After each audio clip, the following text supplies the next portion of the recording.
Isso é loucura. E é através dessa loucura que Deus decide salvar o mundo. E realmente poucas pessoas entendem a mensagem da cruz. Poucos entendem que essa loucura foi feita para que nós, eu e você, não precisávamos ser crucificados na cruz. Queremos muitas vezes nos passar por sábios, e aí somos confundidos por Deus em nossa própria sabedoria. Querem ver isso na prática? Eu hoje sou pastor dos jovens, e há alguns dias o Senhor falou ao meu coração para juntar os jovens que estavam se casando. E eu comecei a virar avô, né? Começou a nascer os meninos, filho desses jovens. O meu primogênito, neto, é o João Davi. Depois veio o Miguel, o Estevão, a Elisa. Esse ano nós recebemos o Isaac, recebemos o Cícero Augusto, o Luiz Fernando, e teve um nascimento muito especial para nós, de uma menina guerreira. Deram um nome lindo para ela. Eu, como avô babão, chamo ela de Beca. E eu queria chamar a Denise, o Davi e a Rebeca aqui na frente. E ainda vão chegar ainda esse ano ainda, ou esse ano não, né? Mas no ano que vem a Débora chega e o Benjamin também chega. É o grupo dos jovens casais que se reúne toda sexta-feira. Nunca foi anunciado aqui na igreja que tem um grupo de jovens casais, mas tem. Eles se reúnem lá e por escolha deles, eles me escolheram para estar com eles, né? E essa coisa mais linda que está aqui se chama Rebeca.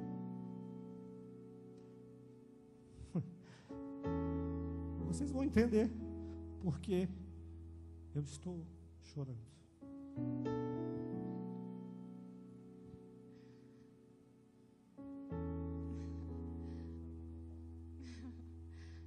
Quando o pastor Carlos me convidou para dar o testemunho da Rebeca, eu não pensei nem um minuto em responder que daria sim o testemunho da Rebeca, porque esse foi um dia que eu sonhei muito. O dia que eu subiria aqui para dar o testemunho do milagre da vida da Rebeca, porque eu tinha certeza que Deus daria esse milagre para nós. O Danilo e eu, a gente decidiu engravidar, e com o mês que a gente estava tentando, eu engravidei. Mas uma semana após, eu comecei a ter um sangramento, e quando eu cheguei no médico, ele falou, não tem feto no seu útero. E eu falei, não tem como, eu fiz o teste e eu tô grávida sim. Ele falou, então tem alguma coisa errada. Então, eu comecei a desmaiar na sala do ultrassom. Ele me internou e pediu um exame. No exame constatou que eu realmente estava grávida. E ele disse, não, mas a gente vai fazer um outro teste amanhã para ver se a sua gestação está indo para frente ou se você está em processo de aborto. E quando a gente pegou o exame do segundo dia, o laboratório tinha errado e estava muito maior. Então eu achei que eu realmente não tinha perdido, que eu estava grávida. Só que o número que eles erraram estava muito maior, e o meu médico viu que o laboratório tinha errado e que eu estava em processo de eliminação. E foi uma tristeza muito grande para a minha casa, para a vida da minha família. E eu comecei a questionar Deus, por que Deus estava permitindo aquilo comigo? Eu que sempre fui fiel a Deus, eu que sempre busquei a Deus, por que Deus estava fazendo aquilo? Aquilo não era justo, Deus estar fazendo aquilo comigo.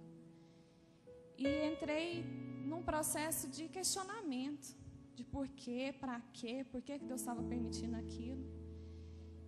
E durante 1 ano e 8 meses a gente tentou engravidar novamente. Então todo mês era aquela expectativa, todo mês era aquela tensão. E eu engravidei novamente. Foi uma fase que a gente estava entrando no MMI. No primeiro dia do MMI, quando a gente teve que dar, a gente tem que falar o seu nome e a gente tinha que se apresentar. Eu não consegui me apresentar porque eu só chorava pela perca do primeiro. Então o pessoal nem conseguiu ouvir a minha voz, porque ninguém me conhecia e eu entrei muda e saí calada porque eu não conseguia falar. E só que durante o MMI eu engravidei de novo. E eu perdi de novo. Então, eu comecei a ter um sangramento. O neném não tinha batimentos cardíacos, tinha feto, mas o neném não tinha vida. E um dia o pastor Carlos me ligou. E quando ele me ligou, eu estava esperando uma resposta dele.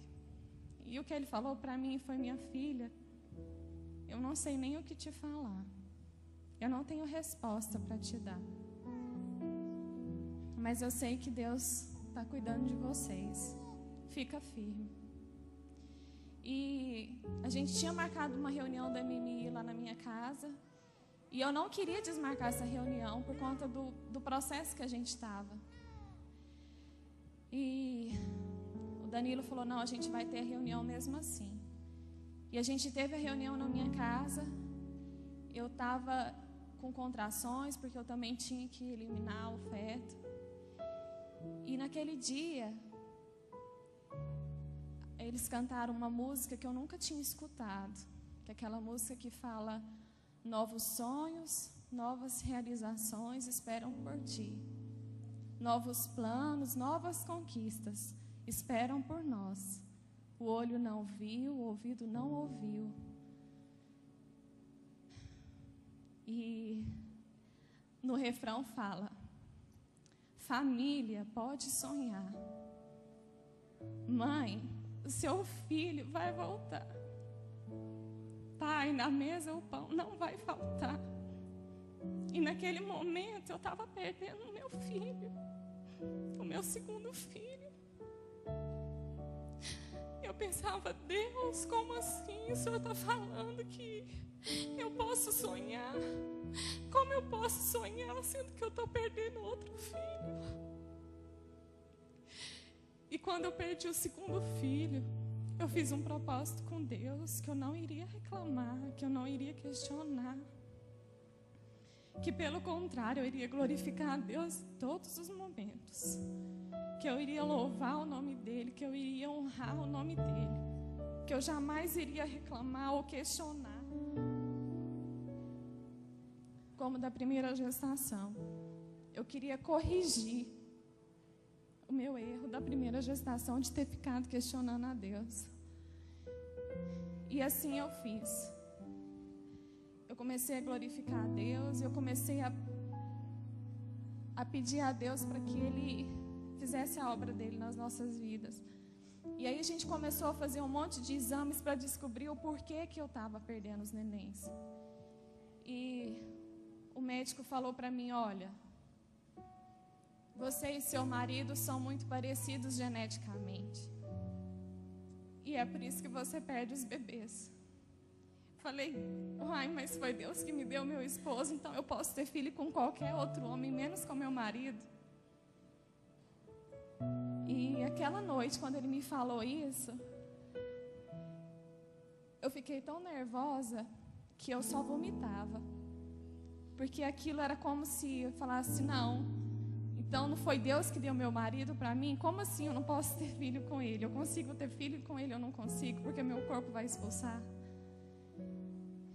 E um dia aqui na igreja, porque daí eu comecei a sentir que eu nunca iria ser mãe mais. Eu vou descansar em Deus, mas às vezes eu sentia que eu nunca ia conseguir, que isso nunca ia acontecer comigo. E um dia aqui eu senti uma paz que veio dos céus, a paz que excede todo entendimento. E eu entendi que eu precisava só descansar no Senhor, que a hora dele iria chegar. E aí, depois de uns 8 meses, eu engravidei da Rebeca. E quando eu engravidei da Rebeca, quando eu contava para algumas pessoas, muitos reagiam de maneira ruim. Então, nossa, você está grávida? Que bom. Mas dava para sentir assim, ixi, vai perder de novo. E a nossa alegria, a alegria da minha casa, a alegria da minha família, ela foi a mesma. E a gente começou a buscar a Deus, a clamar a Deus pela vida daquele neném que a gente ainda não sabia o sexo. E a nossa bênção, ela veio. Ela nasceu com 7 meses e meio, e quando ela nasceu, o meu médico falou, olha, a gente vai ter que tirar ela agora. Eu falei, mas se tirar agora, ela vai ter que ir para UTI. Ele falou, mas se a gente não tirar agora, ela corre risco também. E o meu esposo tinha uma viagem para fora do país em 2 dias. Eu falei, mas como assim? Eu vou ter que ter filho agora? A minha neném vai para UTI, meu esposo não está aqui. O que eu vou fazer, né? E a Rebeca veio e realmente foi para UTI. Quando ela foi para UTI, todo mundo falava que o caso dela era simples, que era só um amadurecimento do pulmão, que no máximo em 4 dias ela estaria com a gente. Mas não foi isso que aconteceu. Não podia ser diferente, porque Deus, mais uma vez, Ele queria mostrar o amor dele por nós. E assim que o Danilo viajou, eu ia visitar a Rebeca na UTI de manhã e de tarde. E todas as vezes que eu chegava na UTI, eles falavam, olha, sua filha está grave. Ela não está bem. Ela não está reagindo à medicação. E eu falava assim, mas como assim? Não é porque ela é pequenininha? Como ela não está reagindo? Eles falavam, não, ela está grave. Até que um dia eu escutei um médico dizendo, olha, você confia em Deus, então você busca a Deus. Porque já era para ela ter reagido. Já era para ela estar bem. E minha mãe ficou comigo em casa e eu gritava. Eu chorava gritado. Falava, Deus, me ajuda. Porque senão eu não vou conseguir. Eu não tenho forças. Foi o Senhor que deu a Rebeca para mim. É um milagre do Senhor nas nossas vidas. Tem misericórdia.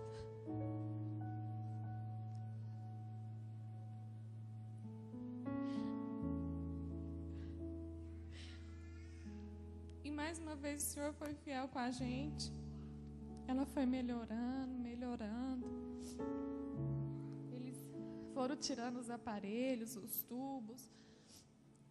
E a cada dia ela foi ficando melhor. Ela ficou 9 dias na UTI. E depois a gente pôde ficar com ela. Então, no 8º dia que a gente teve o prazer de pegar a nossa filha nos nossos braços. E ela ficou mais 4 dias internadas. E a gente pôde levar ela para casa. E a gente agradecia muito a Deus pela vida da Rebeca. Mas não parou por aí a demonstração do milagre de Deus por nós. Depois de um mês, quando a gente voltou no médico para fazer a revisão, ele tinha pedido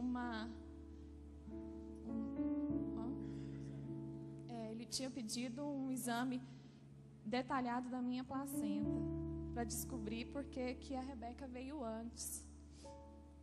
E aí ele descobriu que o meu organismo, ele produz trombos, que faz com que vá pouco oxigênio para o neném. Então, como não vai oxigênio para o neném, o próprio corpo faz o serviço de expulsar. E quando ele falou isso, eu fiquei tão assustada. Eu falei, como assim? Então significa que a Rebeca ficou esse tempo todo com pouco oxigênio dentro do meu corpo? Ele falou, é. Eu falei, mas ela ficou em sofrimento? Ele falou, não, porque ela vai acostumando. Só que o momento chave é a hora de tirar o neném. Porque se ela fosse tirada antes, ela não suportaria, porque ela seria muito novinha e não resistiria. E se tirasse depois, ela também não resistiria, porque ela ficaria sem oxigênio.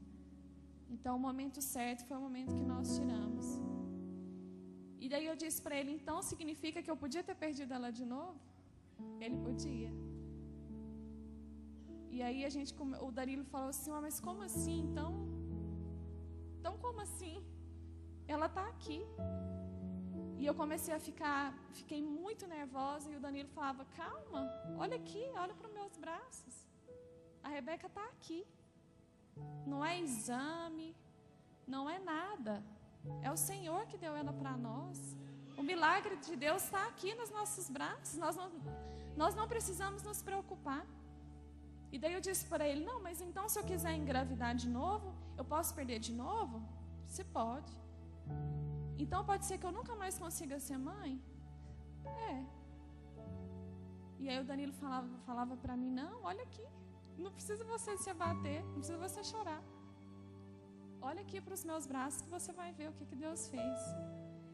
E é por isso que eu estou aqui hoje. Para glorificar o nome do Senhor. Para dar toda a honra, dar toda a glória ao Senhor. Por essa bênção maravilhosa que Ele deu para nós, que é a vida da Rebeca. E eu queria falar para você, irmão, que precisa de um milagre tão grande quanto o meu. Eu achava que eu não ia conseguir. Em muitos momentos. Mas o Senhor, Ele é poderoso para fazer infinitamente mais. Ele pode todas as coisas. Ele pode reverter o corpo de uma mulher para ela gerar filhos. Nós podemos sonhar, porque a família é um projeto do Senhor, né? Novos sonhos realmente o Senhor tinha para nós, porque eu estava perdendo aquele, mas Deus já tinha a Rebeca preparado para nós. E está aqui a Rebeca para vocês conhecerem. A nossa filha linda, abençoada. Essa bênção de Deus aqui. Era isso que eu queria falar para os irmãos.